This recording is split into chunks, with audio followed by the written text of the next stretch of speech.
This is New York's Flatiron Building. Despite standing just 22 stories tall on an island full of massive skyscrapers, it's managed to endure as a cake slice shaped icon of this city since 1902. It's not just a building, it's an oddity. It has endured as the funny duck of New York. That unusual triangular shape has captured the eyes of photographers, tourists, and movie and TV directors for decades. Spider-Man and the Green Goblin. Relax.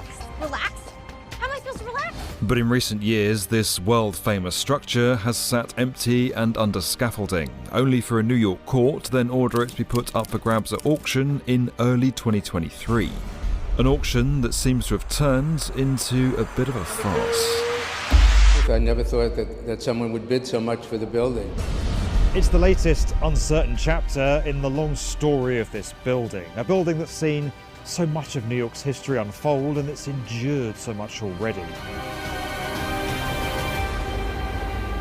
This is the story of how one of the city's strangest towers came to be, of how it went on to become so iconic, and why the current struggles around its sale are probably only going to make it more famous.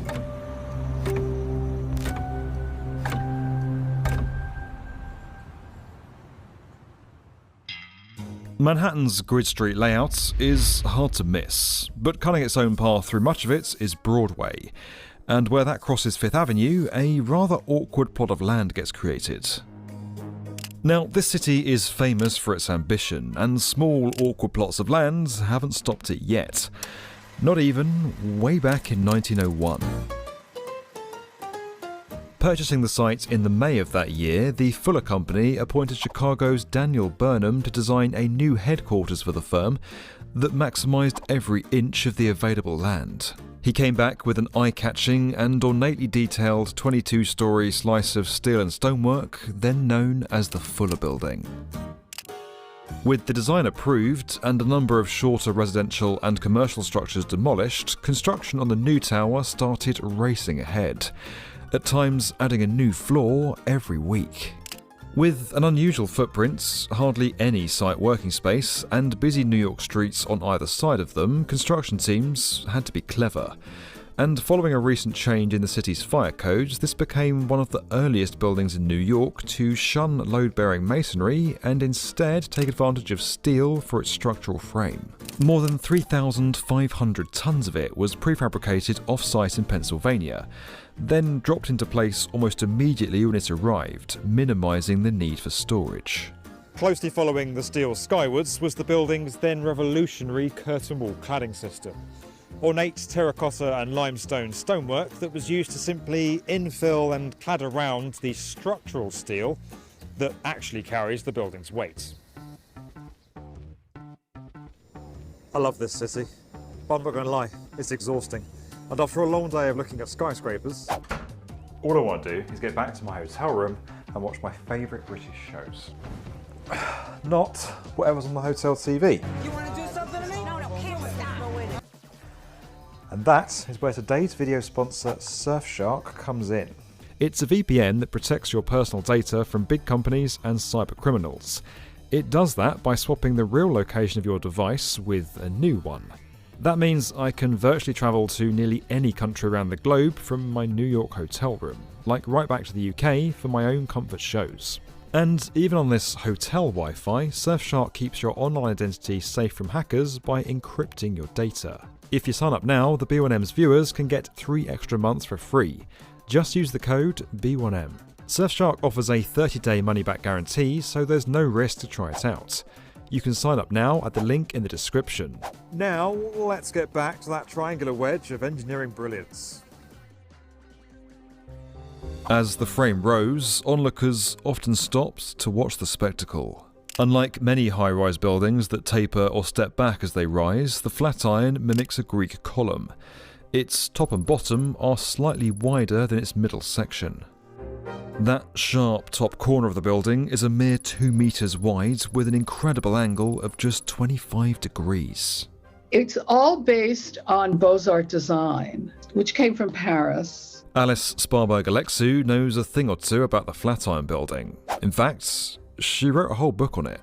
Because all these Chicago architects, like Burnham, like Louis Sullivan, they all went to Beaux-Arts, and they studied this Beaux-Arts design, which incorporates all these Renaissance and classical elements into a modern, quote, modern structure, the skyscraper, and took it to America and then adapted it to American cities. With such sharp angles and large open streets running down to it, engineers painstakingly considered the building's aerodynamics.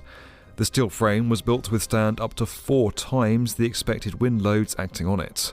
Still, gusts from the north would split around the sides of the building, creating a windy experience for people on the street. The Flatiron Building, shaped like a triangle. Perhaps unsurprisingly, the interior layout created some design quirks too. Office space was tight and sometimes a challenge to furnish. The elevators were powered by water pressure and infamously slow, occasionally springing leaks and causing flooding. Still, it was better than the alternative, a single 22-storey stair climb for those wanting to reach the top floor. When it completed in 1902, there weren't exactly jubilant celebrations. In fact, the unusual structure was met with consternation and became dubbed Burnham's Folly. Despite being sold at auction for a mere $100,000 during the Great Depression, the 121 years since the building's completion have largely proven the naysayers wrong. The tower is now an iconic symbol of New York, drawing tourists from all over the world. And though the original site that the Fuller Company purchased back in 1902 had been loosely called the Flatiron for a time, the term Flatiron Building has now formally stuck and even given its name to this district of Manhattan. Over the years, it's been home to a variety of companies and retail tenants. Back in 1966, it was designated as an official city landmark, a special status that means any renovations, construction or demolition works must be approved in advance by a government commission. Thankfully, you'll find structures like Grand Central Terminal and the Empire State on the same list. Then, in 1989, the Flatiron was further elevated to National Historic Landmark status. But if these classifications were meant to preserve a sense of reverence for this structure, then you wouldn't exactly know it today. The Flatiron has sat empty since 2019, when its last tenant, Macmillan Publishers, moved out, and that's when renovation works began.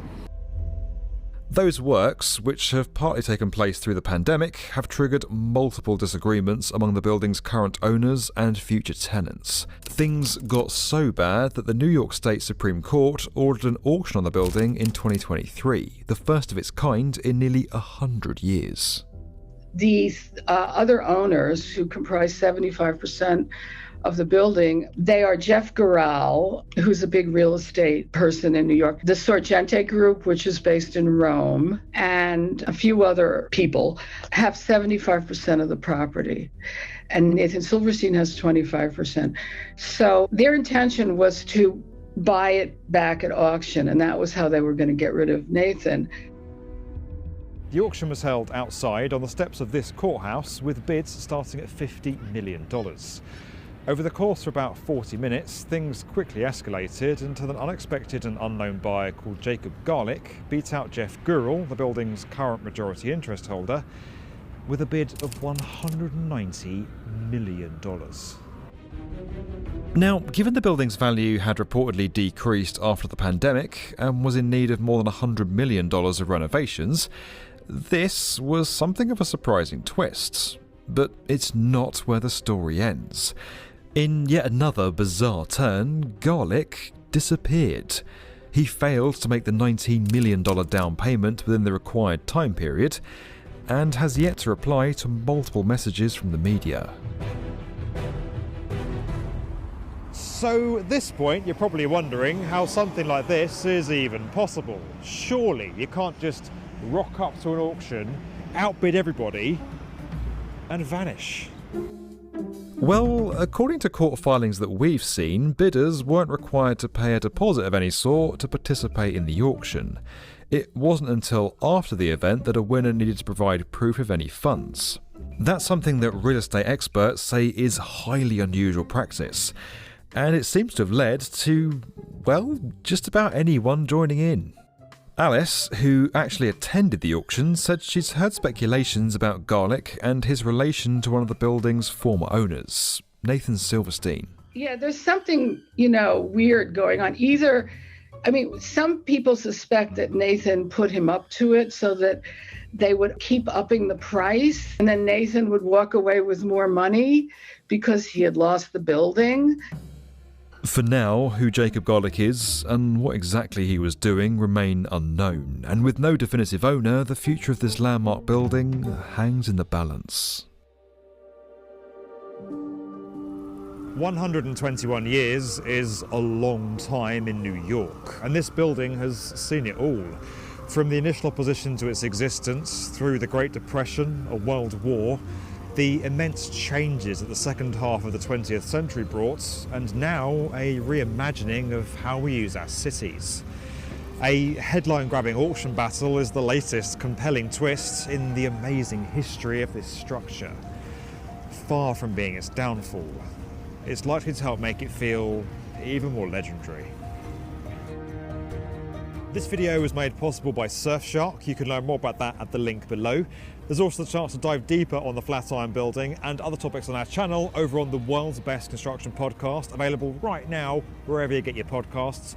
And as always, guys, if you enjoyed this video and you want to get more from the definitive video channel for construction, from the channel that takes you into the heart of New York City, smash that subscribe button.